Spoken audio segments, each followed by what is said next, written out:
강연을 하던 도중 갑자기 자신도 모르게 바지가 축축해져 갔습니다. 오줌을 싼 것이었습니다. 영문도 모르게 오줌을 싸버린 작가는 강연장을 나왔습니다. 수치스러웠습니다. 소문이 날까 두려웠고 자신이 너무 미웠습니다. 그러나 도대체 무슨 일인지 다음 강연에서도 그 다음 강연에서도 오줌을 싸는 일이 반복되었습니다. 처음으로 그날 죽고 싶다는 생각이 들었습니다.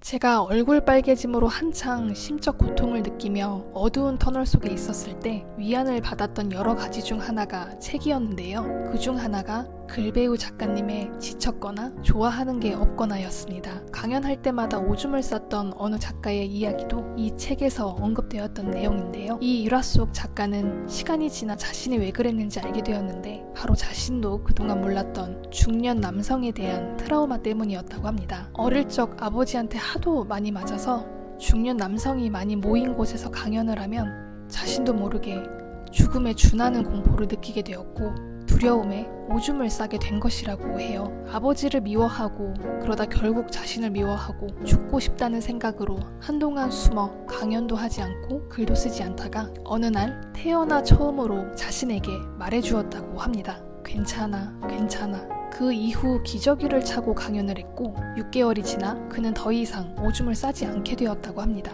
두려웠던 무대에 스스로 익숙해질 시간을 주었고 그것을 이겨낸 것이죠. 이 에피소드의 소제목은 가장 듣고 싶었던 말입니다. 가장 듣고 싶었던 말, 어쩌면 우리 자신이 스스로에게 듣고 싶은 말일지도 모릅니다. 제가 감정 홍조로 한창 우울했을 땐 스스로 거울을 보며 매일 이렇게 이야기했어요. 아, 난 너무 바보 같았어.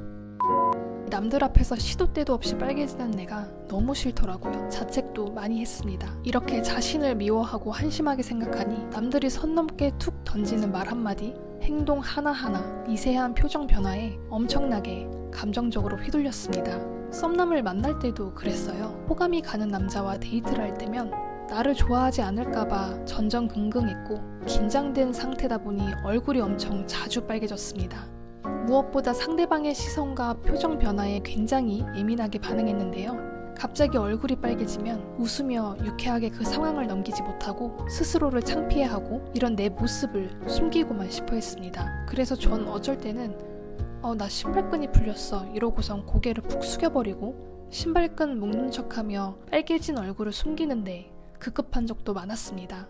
이러고 집에 와서 또 스스로 망신스럽다며 끊임없이 자책했습니다. 이랬던 제가 지금은 홍조가 올라오든 말든 신경 쓰지 않고 내가 생각한 만큼 완벽하지 않아도 이런 내가 좋고 자신감에 넘치고 마음의 평안함을 갖게 될 수 있었던 것은 바로 내가 나에게 매일 괜찮아 라고 말해주고 난 이후부터였습니다. 그동안 여러분은 스스로에게 몇 번이나 괜찮아 라고 말해보셨나요? 항상 잘해야만 한다 생각하고 빨개지면 안 된다 생각하고 만약 실수하거나 얼굴이 빨개져도 그 누구에게 괜찮아 라고 들은 적도 없고 오히려 놀림을 받고 그래서 스스로에게 지나치게 엄격하고 자책하고 얼굴 빨개지는 자신을 창피하게 생각했을 거예요. 하지만 여러분 마음속에서 가장 듣고 싶었던 말은 그래도 괜찮아 였을지 모릅니다. 앞서 언급한 일화의 작가는 이렇게 말했다고 해요. 저는 앞으로 적어도 잘하지 못했을 때마다 아버지가 저를 때리듯이 스스로를 그렇게 대하며 살아가고 싶지는 않아요. 어쩌면 그 누구보다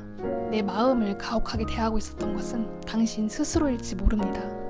여러분, 오늘부터 얼굴 빨개지는 상황을 곱씹을 땐 미워하지 마시고 괜찮아, 괜찮아 라고 스스로에게 말해보세요. 괜찮아 라는 말을 하루에 한 번씩 꼭 해주세요. 샤워하며 하루를 마무리할 때 해주셔도 좋고 자기 전 거울을 보며 해주셔도 좋고 일기를 쓰며 해주셔도 좋습니다. 저는 이렇게 스스로에게 괜찮아 라고 매일 말해주니 회복 탄력성이 좋아지더라고요. 회복 탄력성은 리질리언스라는 영단어를 번역한 용어인데 되돌아온다, 다시 튀어오른다라는 뜻을 가진 라틴어에서 유래했다고 합니다. 고무공을 바닥에 던지면 다시 통통 튀어오르는 것처럼 역경이나 심리적으로 바닥을 찍었을 때 다시 딛고 솟아오르는 능력을 말하는데요. 쉽게 말해 고난과 어려움을 이겨낼 수 있는 긍정적인 내면의 힘입니다. 나의 회복 탄력성은 어느 정도인지 김주한 작가의 책에 있는 간단한 검사로도 간략하게 파악해 볼 수 있는데요. 총 53개의 문장에 전혀 그렇지 않다 1점부터 시작해 매우 그렇다 5점 사이로 각 문항마다 점수를 매겨 합산하면 됩니다.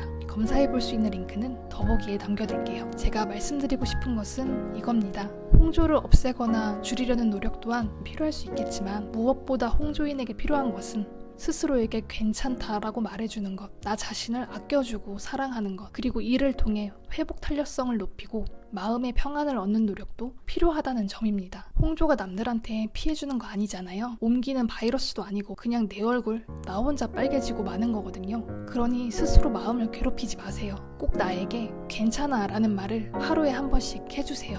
홍조, 그거 진짜 아무것도 아니에요. 괜찮습니다. 괜찮습니다.